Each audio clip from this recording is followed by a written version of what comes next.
Este material es una guía clínica exhaustiva sobre el manejo en cuidados intensivos del síndrome cardiopulmonar por hantavirus, enfocada en el soporte vital avanzado y la disfunción endotelial. Y la verdad es un texto fascinante, con una profundidad clínica notable. Totalmente. Pero el objetivo de nuestra sesión de hoy es optimizar la utilidad práctica de este texto para el médico intensivista en tiempo real. Así que pasemos directamente a la primera área de oportunidad estructural. Perfecto, vamos a ello. Lo que extraigo de estas notas es que el documento detalla con un nivel técnico, digamos, sobresaliente, los criterios para iniciar soporte hemodinámico y la oxigenación por membrana extracorpórea. Sí, específicamente la modalidad venoarterial, claro. Exacto.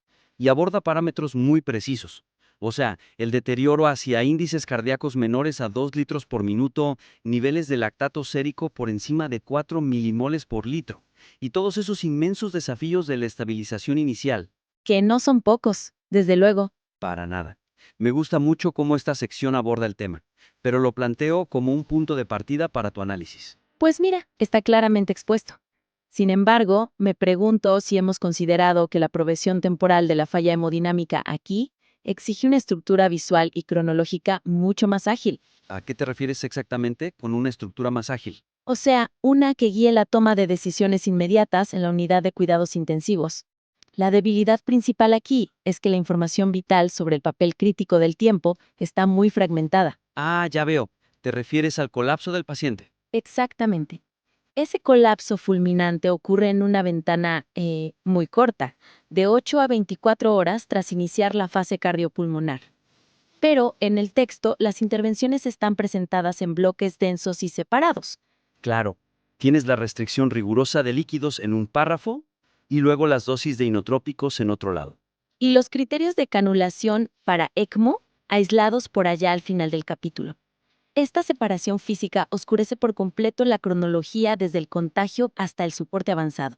Lo cual dificulta que un intensivista visualice rápidamente el flujo de trabajo en una emergencia, ¿no? Exacto. Imagínate estar a las 3 de la mañana con un paciente descompensándose. No tienes tiempo para buscar en 3 páginas distintas. Entonces, ¿cuál sería la sugerencia concreta de mejora aquí? Pues reorganizar esa sección de manejo intensivo, transformando esos extensos párrafos descriptivos en un algoritmo clínico de decisiones. Ah, me gusta, un diagrama de flujo, Sí, basado estrictamente en las fases evolutivas del paciente, empezando, digamos, por la fase prodrómica. donde básicamente la sospecha clínica es tu única defensa. Así es. Y luego pasando a la fase de edema pulmonar y shock hasta llegar a la fase de recuperación. Y vincular marcadores específicos a acciones inmediatas, supongo. Totalmente. Si el índice cardíaco cae por debajo de 2, con un lactato mayor a 4 y una PaO2-FiO2 menor a 60, el diagrama debería apuntar directamente con una flecha a una instrucción. Algo tipo activar protocolo de ECMO venoarterial, en lugar de tener que rebuscar el dato. Exacto, todo en el mismo campo visual. Pero espera, tengo una objeción aquí. Existe el riesgo de que al reducir información tan compleja a un simple diagrama de flujo, el médico pierda matices importantes. Matices como cuáles. Pues, por ejemplo, los detalles sobre la variabilidad genética del virus o las complicaciones específicas del paciente que el autor explica también. Es una duda súper válida. Pero ojo, el algoritmo no reemplaza el texto descriptivo, o sea, solo sirve como un anclaje cognitivo inicial. Ah, entiendo. La teoría profunda sigue estando ahí. Claro, la estructura visual simplemente prioriza los pasos críticos de estabilización para el especialista que no tiene tiempo que perder. Luego pueden leer los detalles de la genética. Tiene mucho sentido. Bueno, ahora que hemos estructurado cuándo intervenir mediante este algoritmo cronológico, debemos asegurarnos de que el intensivista comprenda exactamente qué fenotipo está tratando. Sí, para no tomar el camino equivocado en ese mismo diagrama. Exacto. Y me gusta cómo el texto explica de forma sencilla conceptos complejos de la función endotelial, o sea, la interacción con las integrinas beta 3, el daño en la barrera de becaderinas. Es fascinante a nivel celular. Pero el contraste directo y explícito de esos mecanismos frente a otros tipos de shock es lo que afinará significativamente la precisión diagnóstica y terapéutica. ¿Sientes que el texto asume demasiado entonces? Completamente. El manuscrito asume que el lector deducirá automáticamente cómo se diferencia la fuga capilar del hantavirus del shock séptico o el cardiogénico tradicional. Claro, al no hacer esta comparación de manera frontal, pues existe un riesgo enorme, Un riesgo enorme de que el personal médico aplique paradigmas de sepsis clásica, sí. como la reanimación agresiva con líquidos masivos. Exactamente. Y en el antivirus, eso exacerba peligrosamente el edema pulmonar por la filtración capilar. Sí, porque el lecho capilar ha perdido su integridad, ¿verdad? Así es. Por eso la sugerencia de mejora aquí es incorporar una sección o una herramienta comparativa directa. ¿Te refieres a comparar las diferencias hemodinámicas y de laboratorio del síndrome Korla frente al shock séptico y cardiogénico? Sí, crear una tabla comparativa de parámetros avanzados de monitorización hemodinámica sería ideal. ¡Wow! Eso sería súper útil. Poner los tres tipos de shock lado a lado. Imagina mostrar de un vistazo que a diferencia del shock cardiogénico clásico, el paciente con antivirus presenta inicialmente una presión de oclusión de la arteria pulmonar muy baja De unos, digamos, 7 milímetros de mercurio, por ejemplo. y combinada con un índice de resistencia vascular sistémica sumamente elevado que contrasta muchísimo con la vasoplejía del shock séptico. Claro, ese patrón obstructivo y de redistribución rompe por completo el esquema mental tradicional. Totalmente.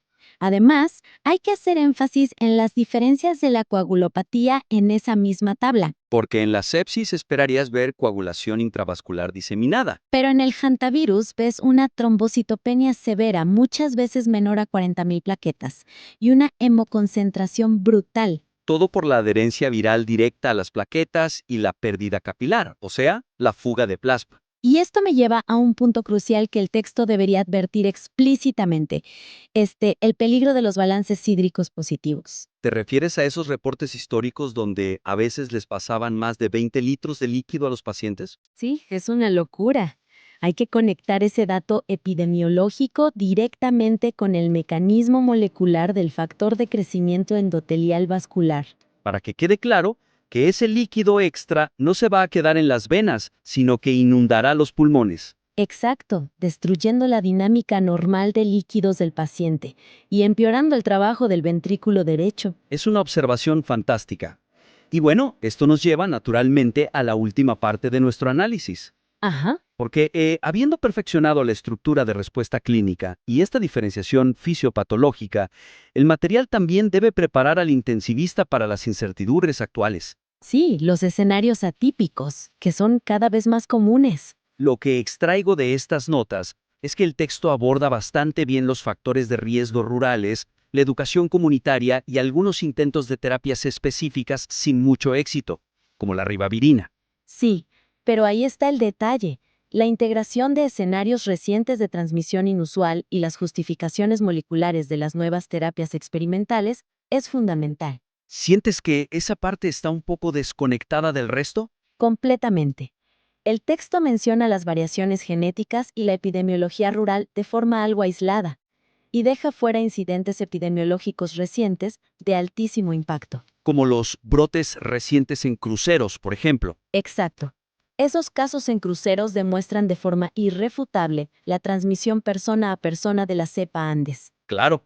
Y al dejar eso fuera, o clasificar las terapias como simples fracasos históricos, pues se pierde una oportunidad enorme. Se pierde la oportunidad de conectar el profundo papel de las citoquinas en el daño endotelial con los ensayos clínicos más novedosos. Dejando esa sección casi como una trivia académica, en lugar de algo práctico. Por eso, la mejora sería recontextualizar la epidemiología y las terapias futuras para que sean directamente relevantes para el control de infecciones en la UCI.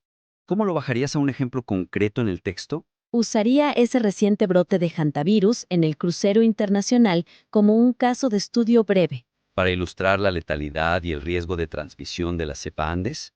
Sí, subrayando la necesidad estricta de precauciones de contacto y de gotas para los intensivistas, incluso precauciones contra aerosoles durante una intubación. Claro, porque eso trasciende por completo el clásico perfil de riesgo rural o agrícola. Y es un riesgo intrahospitalario real. Totalmente. Y además, hay que conectar esa teoría celular con la práctica de terapias de rescate. O sea, ya que el material detalla que las células endoteliales dañadas liberan niveles masivos de interleucina 6. Exacto. Sugeriría mencionar el ensayo actual de uso compasivo de tocilizumab a dosis de 8 miligramos por kilo. Pero, a ver, permíteme hacer de abogado del diablo aquí. Dime. ¿Existe el riesgo de que al centrarnos en datos sobre cruceros y en ensayos no conclusivos de tocilizumab, se diluya el enfoque estrictamente de soporte vital de la guía? Entiendo tu punto, pero yo diría que no. Para un intensivista de alto nivel, entender que la cepa Andes requiere aislamiento estricto no es un detalle menor, es seguridad vital. Eso es cierto. Protege a todo el equipo médico. Y conocer el fundamento de una terapia de rescate cuando el ECMO falla o tiene complicaciones graves, como hemorragias masivas o isquemia de extremidades. Eso es conocimiento empoderador. Le das al médico una herramienta biológica cuando la mecánica ya llegó a su límite. Exactamente. No diluyes el enfoque. Le das una última línea de defensa respaldada por la misma fisiopatología que el autor ya explicó. Me encanta esa perspectiva. O sea, unifica la ciencia básica con la desesperada realidad clínica del intensivista. Así es. Le da mucha más fuerza al manuscrito original. Bueno, para ir cerrando nuestra sesión de hoy, haré una recapitulación extremadamente concisa de las tres áreas que hemos abordado. Adelante. Primero, sugerimos la creación de algoritmos cronológicos visuales para acelerar esa toma de decisiones hacia el soporte vital temprano y la ECMO. Sí, el anclaje cognitivo. Propusimos el contraste directo de los patrones hemodinámicos del hantavirus frente al shock séptico y cardiogénico clásico en una tabla comparativa. Fundamental para prevenir errores mortales en la reanimación con líquidos. Y tercero, la actualización de las directrices de aislamiento y el vínculo molecular con terapias experimentales como el tocilizumab ante cepas de transmisión humana. Y estoy convencida de que estos ajustes lograrán que el material pase de ser un excelente texto descriptivo a una herramienta indispensable de supervivencia en la unidad de cuidados críticos. No me queda la menor duda. Invitamos al autor a implementar estas sugerencias y, por supuesto, a enviar de vuelta su material revisado para un futuro análisis con nosotros. Será un placer leer la próxima versión. Muchas gracias a todos. Nos escuchamos en la siguiente revisión.